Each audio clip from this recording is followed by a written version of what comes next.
Screen भी नजर आ रही है, ठीक है।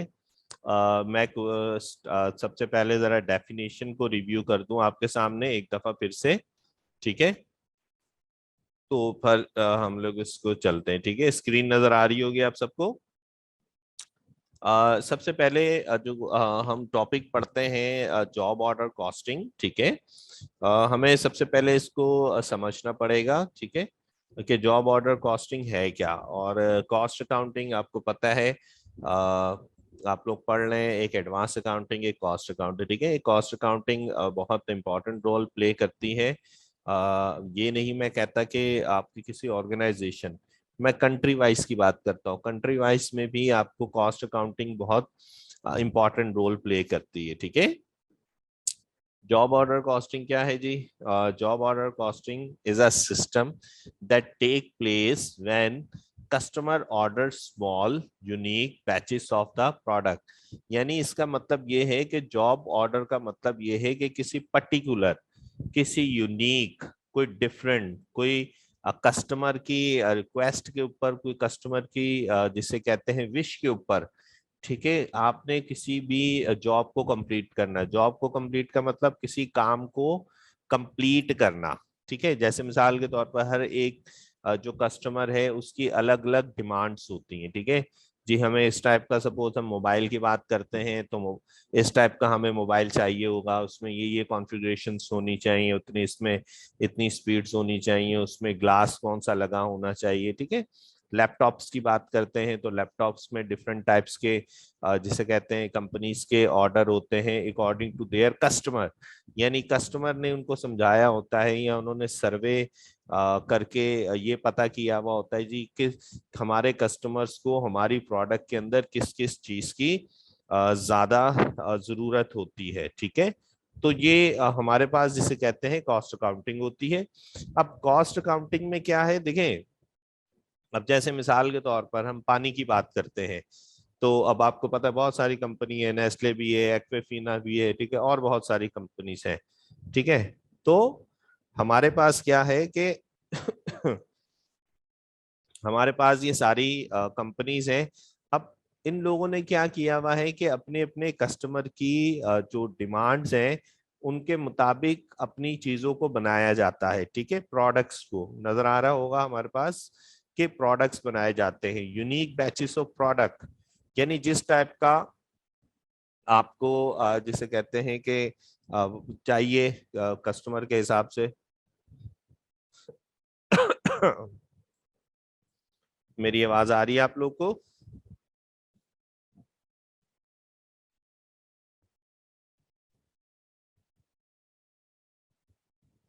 हेलो?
नेट डिस्कनेक्ट हो गया था भाई,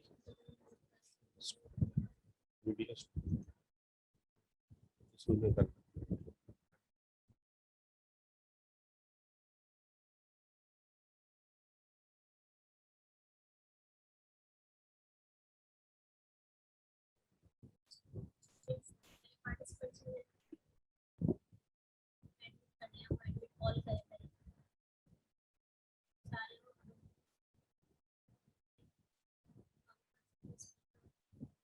डेविड स्टॉप वीडियो को करूँ?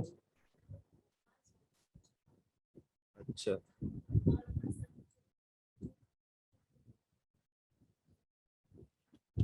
हेलो जी स्टूडेंट, थोड़ी कनेक्टिविटी में इश्यूज था। अच्छा, हम डेफिनेशंस पढ़ रहे थे, ठीक है, जॉब ऑर्डर कॉस्टिंग की। ठीक है, होप सो कि मेरी आवाज आ रही होगी। अच्छा, प्लीज माइक अपने ऑन रखें और मुझे बताते रहें। अगर कहीं आपको मेरी आवाज नहीं आती तो प्लीज मुझे आपने बताना है, ठीक है, कि जी आपकी। सर, आप बात करें।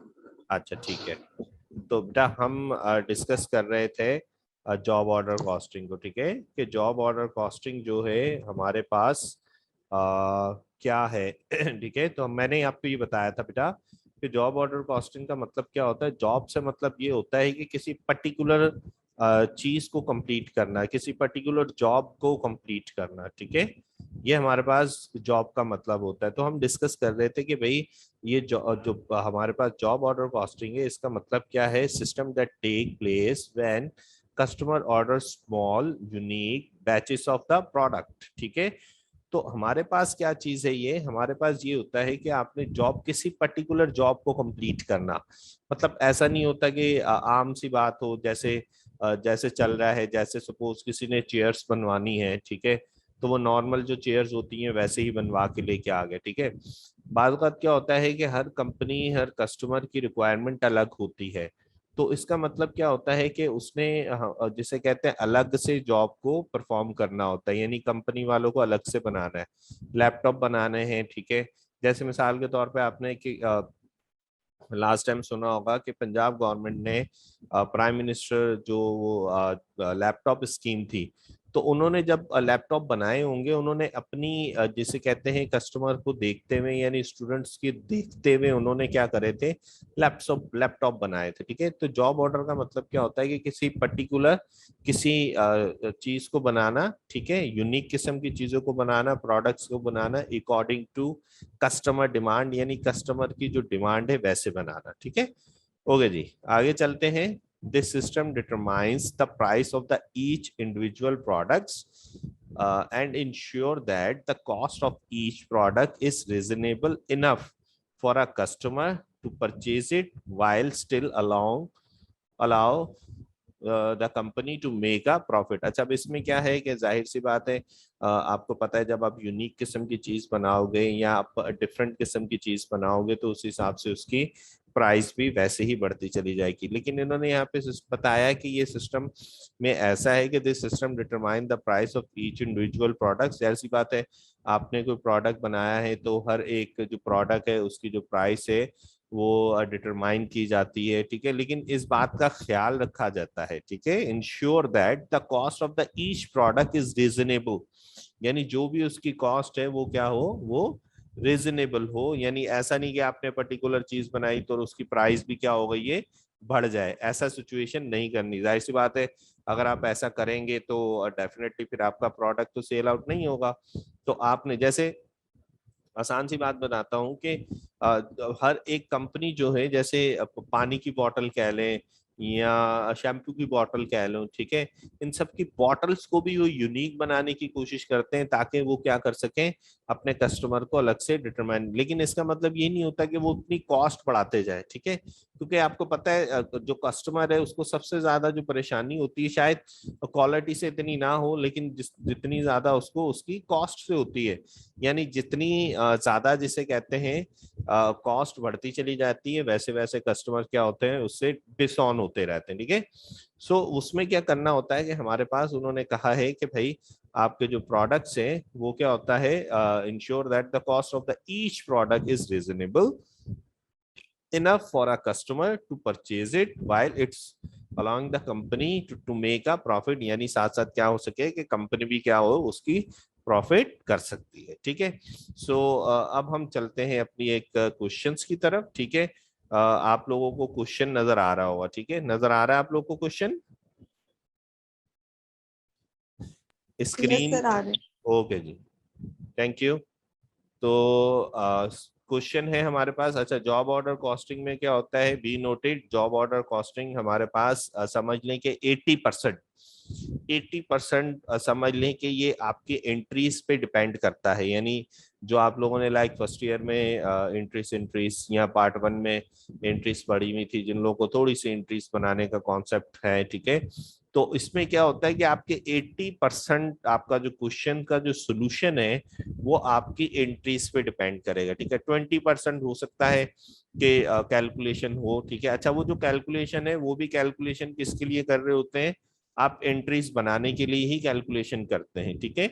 जो कैलकुलेशन अगर मैं कह रहा हूँ ना 20%, तो वो 20% आपको एंट्रीज बनाने के लिए ही कैलकुलेशन करना है। इवन के मैं कह सकता हूँ कि कोई 90% तक, ठीक है, 90% तक आपके पास जो क्वेश्चन है वो आपके पास सारी इंट्रीज पे ही डिपेंड करता है, ठीक है बेटा। अच्छा, बीच में अगर किसी ने कोई क्वेश्चन पूछना है तो वो बिल्कुल मुझसे पूछ सकता है, ठीक है। कि कोई चीज अगर समझ में नहीं आ रही तो मुझसे आपने डायरेक्ट पूछ लेना है कि सर ये बात हमें समझ नहीं आई, इस बात को जरा रिपीट कर दें, ठीक है। तो मैं उसको रिपीट कर दूंगा, ठीक है। लेकिन गौर से सुनना है जो मैं बातें समझा रहा हूँ। अगर मेरी स्पीड तेज हो तब भी बता दीजिएगा कि सर आप थोड़े स्पीड में पढ़ा रहे हैं, थोड़ा स्लो करें, ठीक है, तब भी हम कर देंगे, ठीक है। लेकिन ध्यान से सुनना है, ठीक है बेटा। ओके जी। अब क्वेश्चन क्या है मेरे पास? क्वेश्चन हमारे पास क्या है? हमारे पास कंपनी है जी एसन, ठीक है। एसन कॉरपोरेशन है, ठीक है। एसन corporation products special products to produce. अच्छा, इन्होंने कहा है कि एसन corporation produce special products to a customer specializations and uses job order costing system. The following data relates its operations for the month of दिसंबर 1996 में। कोई एक्सन कंपनी है, उसके पास कोई जॉब ऑर्डर कॉस्टिंग आई हुई है, ठीक है। तो हमें क्या करना है उसमें, कुछ कैलकुलेशंस उसने करने के लिए कही है, ठीक है। अच्छा, अब ये कौन कर रहा है? ये कस्टमर नहीं कर रहा। ये कौन से कर रहे हैं हमारे पास? ये एसन कॉरपोरेशन जो है ये वो कर रहे हैं, ठीक है। कि हमारे पास जो एसन कॉरपोरेशन का जो भी जॉब्स हुई हैं, यानी उसने कितने का माल खरीदा है, उसकी कितनी लेबर लगी है, ठीक है, ये सारी कैलकुलेशन हमें करना। Like it's mean that you are the honour, ठीक है। ये आप क्या है? एसन कॉरपोरेशन है, और आप लोगों ने ये कैलकुलेशन सारी करनी है, ठीक है। यानी अच्छा, हम किसी के लिए नहीं कर रहे कैलकुलेशन, हम क्या कर रहे हैं? ये कैलकुलेशन सारी अपने लिए कर रहे हैं, ठीक है। अच्छा, अब देखिएगा कि सबसे पहली ट्रांजेक्शन क्या है? सबसे पहली ट्रांजेक्शन क्या है बेटा? पर purchase raw material on account ₹42,000। यानी ये रॉ मटेरियल खरीदा है, ये किसने खरीदा है? एसन कारपोरेशन ने खरीदा है, ठीक है। और कितने का खरीदा है? ये ₹42,000 का खरीदा है, ठीक है। अच्छा, इसकी एंट्री भी देख लीजिएगा, एंट्रीज भी आपको नजर आ रही होगी, ठीक है। सो हमारे पास क्या है कि मटेरियल खरीदा है, और मटेरियल, अच्छा ये देखिए यहाँ पे लिखा हुआ है ऑन अकाउंट, ठीक है। तो जाहिर सी बात है, आपने कोई भी चीज खरीदते हैं, जैसे मिसाल के तौर पर रॉ मटेरियल खरीदा है, ठीक है, तो यहाँ पे आपने डेबिट में क्या लिख देंगे कि रॉ मटेरियल आपके पास आ गया है, और रॉ मटेरियल कितने का है? 42,000 का। और वो क्या करा है? आप लोगों ने उधार पे खरीदा है, तो अकाउंट्स पेबल क्या हो जाएगा? वो क्रेडिट हो जाएगा, ठीक है। यानी रॉ मटेरियल डेबिट हो जाएगा और अकाउंट्स पेबल क्या हो जाएगा? क्रेडिट हो जाएगा, ठीक है। अच्छा, ये नॉर्मली क्या होता है? हमेशा उधार पे ही होता है, क्योंकि जब आप बिजनेस में जाते हैं तो मोस्ट ऑफ द वर्ल्ड जिसे कहते हैं हमारे पास उधार पे ही चलता है। उधार से मतलब है कि ट्रांजैक्शंस जिसे कहते हैं। सर एक्सक्यूज मी जी सर। जी जी सर ये जी। जो आपने वाली लाइन दोबारा रिपीट करिएगा, आपकी आवाज कट गई थी इसमें। अच्छा बेटा, कहाँ से मुझे बता दे जरा, तुम पॉइंट बताएं, क्या बात समझ नहीं आई, मैं बता देता सर हूँ। जो आपने कहा ना, ये परचेज रॉ मटेरियल अकाउंट्स, यहाँ से बता दिएगा, अच्छा यहाँ से ठीक है, रिपीट। ठीक है, ठीक है। ठीक है, मैंने ये आपको कहा कि purchase raw material on account है, ठीक है। एंट्री क्या बनती है? एंट्री हमारे पास क्या बनेगी कि मटेरियल डेबिट या रॉ मटेरियल डेबिट, भी हम इसे पूरा अगर लिखते हैं तो अच्छी बात है कि रॉ मटेरियल डेबिट हो गया, ठीक है, और अकाउंट्स पेबल क्या हो गया? क्रेडिट हो गया, ठीक है। जैसे हम फर्नीचर की बनाते हैं एंट्री, आप लोगों ने बनाई होगी, मशीन खरीदी, फर्नीचर खरीदा, तो आप लोग क्या बनाते हैं कि मशीन डेबिट हो गया, फर्नीचर डेबिट हो गया, और साथ में क्या हो गया? कैश क्रेडिट हो गया, ठीक है। सो हमारे पास जिसे कहते हैं कि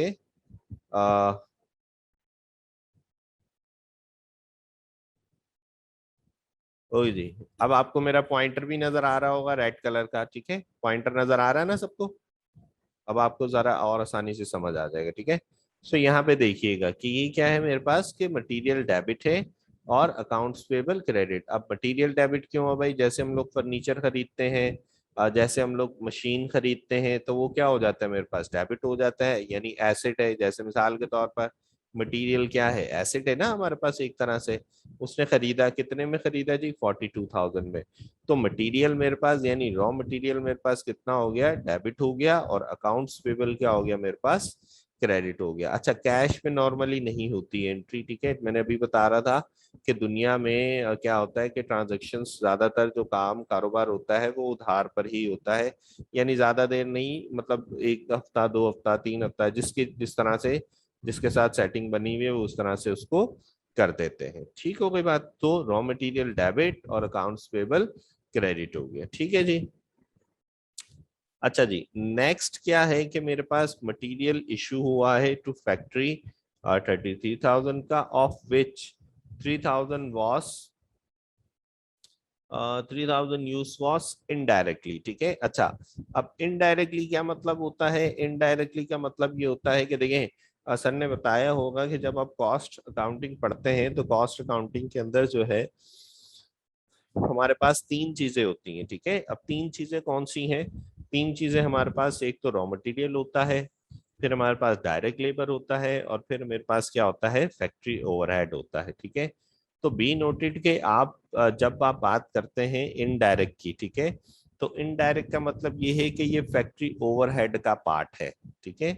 ये किसका पार्ट है मेरे पास? फैक्ट्री ओवरहेड का पार्ट है, ठीक है। तो देखिए, मटेरियल इशू हुआ है टू फैक्ट्री, ठीक है, 33,000, ऑफ विच, उसमें से, ठीक है, 3,000 क्या हुआ है, वॉस यूज इनडायरेक्टली, जो कि 3,000 क्या हुआ गया मेरे पास, इनडायरेक्टली यूज हो गया है, ठीक है। अच्छा, इनडायरेक्टली का मैंने मतलब बता दिया है कि ये मेरे पास कहाँ आएगा, फैक्ट्री ओवरहेड का पार्ट होता है, ठीक है। अच्छा, अब देखिए यहाँ पे अगर आपको नजर आ रहा होगा कि जब मैंने मटेरियल खरीदा था, ठीक है, जब मैंने मटेरियल खरीदा था तो मटेरियल क्या हो गया था, डेबिट हुआ था। अब आपको नजर आ रहा होगा कि मटेरियल इशू हुआ है, तो भाई जब हमने खरीदा था तो डेबिट हो गया, जब इशू हुआ है, इशू कर दिया आपने, तो वो क्या हो जाएगा, मटेरियल क्रेडिट हो जाएगा मेरे पास से। ठीक हो गई बात? जब आपने खरीदा तो डेबिट हो गया, जब आपने इशू किया तो वो क्या हो गया, क्रेडिट हो गया। देख रहे, नजर आ रहा होगा, मटेरियल इशू हो गया भाई, टोटल कितने का इशू हुआ, 33,000 का। अच्छा, अब उसके बाद क्या हुआ, यहाँ पे आपको डेबिट में कुछ चीजें नजर आ रही होंगी, ठीक है। अब क्या होगा कि भाई जो इनडायरेक्ट है, ठीक है, इनडायरेक्ट के लिए हमेशा जो यूज होगा वो FOH होगा, ठीक है। क्या होगा, FOH यूज करेंगे, यानी फैक्ट्री ओवरहेड यूज करेंगे। फैक्ट्री ओवरहेड कितना होगा हमारे पास, 3,000 रुपीज का, ठीक है। क्योंकि उसने क्या कहा था कि इनडायरेक्ट, इनडायरेक्ट का मतलब जब भी इनडायरेक्ट का वर्ड आएगा आपने क्या यूज करना है, हमेशा FOH का वर्ड यूज करना है इनडायरेक्ट की जगह। और भी बहुत सारी जगह आएंगी, लेकिन फिलहाल आपने ये याद रखना है कि FOH जो है हमारे पास वो किसकी जगह, यानी इनडायरेक्ट की जगह यूज करते हैं। ये नजर आ रहा होगा, फैक्ट्री ओवरहेड कंट्रोल 3,000। अच्छा, दूसरी तरफ क्या है, ये इनडायरेक्ट है तो ये हमारे पास क्या काउंट होगा, डायरेक्ट, ठीक है। सो अब हमारे पास क्या है, अच्छा,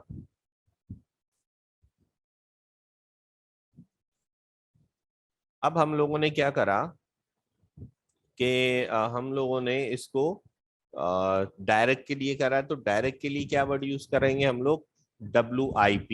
WIP का मतलब क्या है, वर्क इन प्रोसेस, और किस चीज का, मटेरियल का, यानी ये मटेरियल जो है वो वर्क इन प्रोसेस की तरफ चला गया है हमारे पास से, ठीक है जी। और हमारे पास एंट्री क्या कम होगी बेटा, एंट्री होगी वर्क इन प्रोसेस, मटेरियल वाला डेबिट, और साथ में फैक्ट्री ओवरहेड, ये दोनों क्या हो जाएंगे, डेबिट हो जाएंगे, क्योंकि मटेरियल निकल कर कुछ जो है वो वर्क इन प्रोसेस में चला गया है डायरेक्टली, और कुछ कहाँ पे चला गया है, वो फैक्ट्री ओवरहेड में चला गया है, ठीक है। यहाँ तक मेरी बात समझ आ गई सबको? ये दो एंट्रियां सिर्फ डिस्कस करी है मैंने अब तक। ये दो एंट्रियां समझ आ गई हैं? प्लीज जरा मुझे अपने कमेंट्स कीजिएगा मुझे। ओके जी, समझ आ गया, ठीक है। और अगर किसी को नहीं समझ आया तो वो बता दें प्लीज।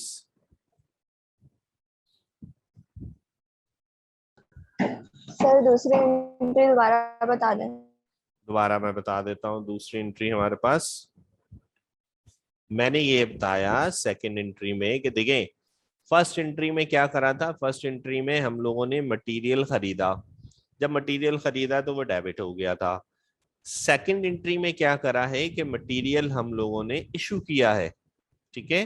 तो जब हम लोगों ने खरीदा तो डेबिट हुआ, जब इशू किया तो वो क्या हो गया? क्रेडिट। अब वो जो मटेरियल है जो हमने इशू किया है, अब वो मटेरियल गया कहाँ पे? अब वो गया कहाँ पे? मटेरियल तो डेबिट था, ठीक है। जब इशू किया तो कहाँ चला गया? क्रेडिट में। ये देखें, क्रेडिट में नजर आ रहा होगा आपको। अब वो गया क्या? गया कहाँ के? कुछ डायरेक्ट की तरफ चला गया और कुछ इनडायरेक्टली चला गया, ठीक है।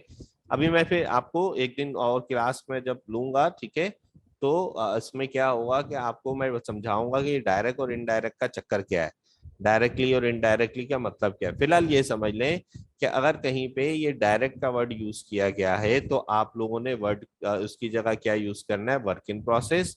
देख रहे, डायरेक्ट इसमें कितना था? 33 था ना, तो 3000 तो चला गया इनडायरेक्टली। इनडायरेक्ट के लिए क्या वर्ड यूज कर लिया? FOH।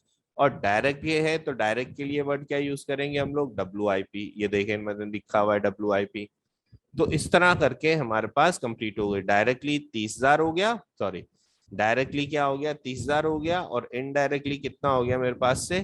3,000 हो गया, ठीक है। तो इसका मतलब ये वाली एंट्री मेरे पास यहाँ पर क्या हो गई? कंप्लीट हो गई है। ठीक हो गई बात? ओके जी। नेक्स्ट देख लीजिएगा, नेक्स्ट क्या थी मेरे पास? नेक्स्ट सेम सेम एंट्री है। लेबर यूज हुई है डायरेक्टली, ठीक है। लेबर कितनी यूज हुई है मेरे पास? डायरेक्टली यूज हुई है। और इनडायरेक्टली कितनी यूज हुई है मेरे पास? 5,000। डायरेक्टली कितनी यूज हुई है? 50,000, ठीक है। ये जरा समझिएगा, अब यहाँ पर ऑफ विच का यूज नहीं किया गया, ठीक है।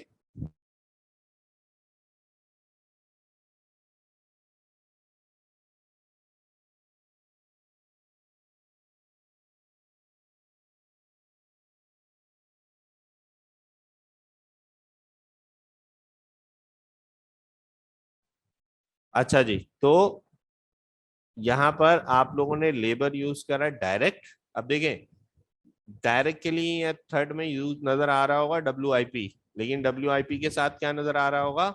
लेबर, ठीक है। यहाँ पे भी देख लें, डायरेक्ट के लिए वर्ड यूज हुआ था, लेकिन WIP के साथ क्या वर्ड यूज करा हमने? मटीरियल। यहाँ पे क्या हुआ? इनडायरेक्ट। इनडायरेक्ट के लिए देख रहे हैं यहाँ पे वर्ड क्या यूज हो रहा है? FOH, ठीक है। तो देखें, जैसे मटेरियल यूज हुआ था ऐसे लेबर यूज हुई थी। तो लेबर के लिए यहाँ पे खास वर्ड यूज करते हैं, वो क्या वर्ड यूज करते हैं? पे रोल, ठीक है।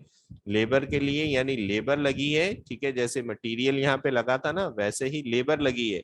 तो लेबर हमारे पास क्या हो गई? क्रेडिट हो गई, ठीक है। तो हमारे पास डायरेक्ट लेबर लगी। क्या डायरेक्ट लेबर लगी? डायरेक्ट के लिए मैंने WIP लिख दिया, और इनडायरेक्ट के लिए मैंने क्या लिख दिया? FOH मैंने यहाँ पे लिख दिया। ठीक हो गई बात? ये थी मेरे पास तीसरी एंट्री।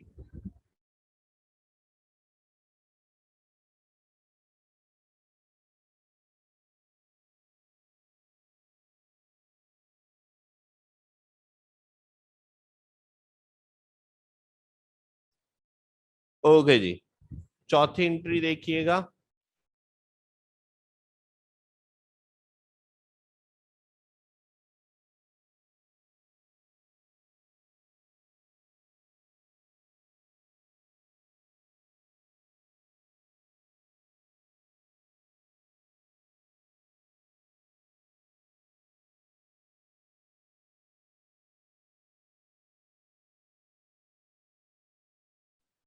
ओके जी, हमारे पास चौथी एंट्री देखिएगा।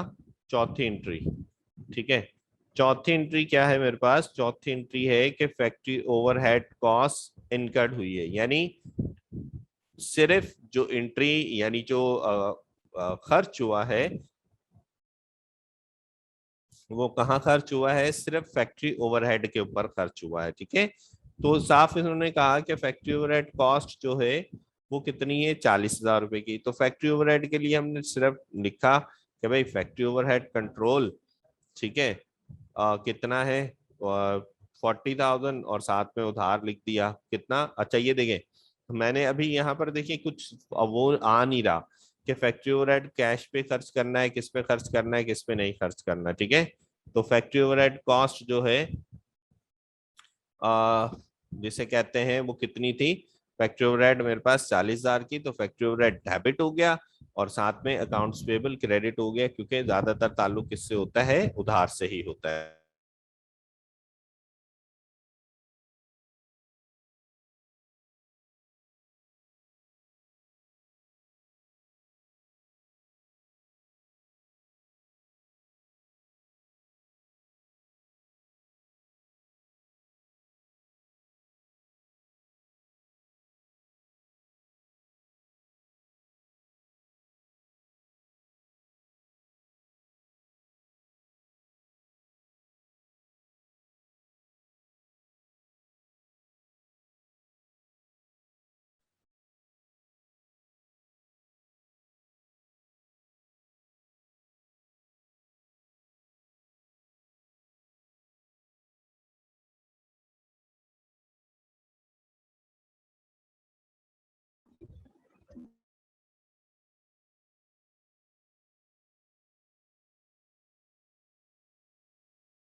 ओके जी, सो हम लोगों ने